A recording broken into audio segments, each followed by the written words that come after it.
ആരാധന, യേശുവേ സ്തുതി, ഈശോയെ മഹത്വം. ഇന്ന് സന്ദേശം കേൾക്കുന്ന എല്ലാ ദൈവമക്കൾക്കും കർത്താവായ യേശുക്രിസ്തുവിന്റെ നാമത്തിൽ നന്ദി പറയുന്നു. നമ്മൾ എല്ലാവരും ഇന്ന് ഒന്നു ചേർന്നിരിക്കുന്ന ക്രിസ്തുവിന്റെ നാമത്തിലാണ്.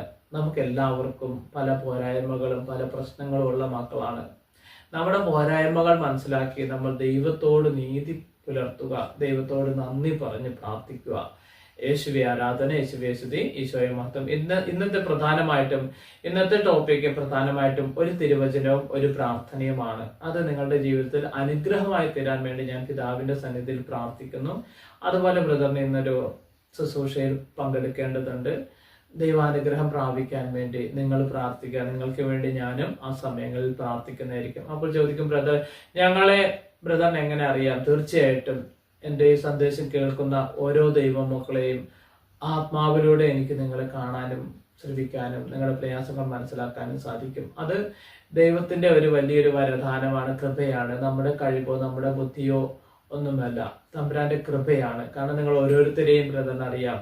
നിങ്ങൾ ബ്രദറിനെ മനസ്സിലാക്കുമ്പോൾ ദൈവം നിങ്ങളെ മനസ്സിലാക്കും. യേശുവേ ആരാധന, യേശുവേ സ്തുതി, ഈശോയെ മഹത്വം. ഇന്ന് പ്രധാനമായിട്ടും രണ്ട് കാര്യമാണ് ബ്രദർ പറയാൻ ആഗ്രഹിക്കുന്നത്. നമ്മുടെ ജീവിതത്തിൽ പ്രധാനമായിട്ടും നമ്മൾ അറിഞ്ഞിരിക്കേണ്ട ഒരു വചനവും ഒരു പ്രാർത്ഥനാ രീതി നിങ്ങൾക്ക് അറിയാവുന്നതാണ്, ഒരുപാട് മക്കൾക്ക് അറിയാവുന്നതാണ്. പക്ഷെ എങ്കിലും അതിന്റെ പ്രാധാന്യത്തെ കുറിച്ചാണ് ബ്രദർ പറയാൻ ആഗ്രഹിക്കുന്നത്.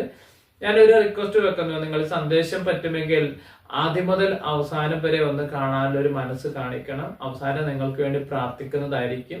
അതുപോലെ തന്നെ സ്കിപ്പ് ചെയ്തിട്ട് ആരും കാണരുത്. പല അതിബുദ്ധിയും കാണിക്കുന്ന ആളുകൾ അങ്ങനെ ആവരുത് പ്ലീസ്, എന്റെ റിക്വസ്റ്റ്. കാരണം നിങ്ങൾ എന്റെ കുടുംബാംഗങ്ങളാണ്, കുടുംബത്തിലെ സഹോദരന്മാരാണ്, മാതാപിതാക്കളാണ്.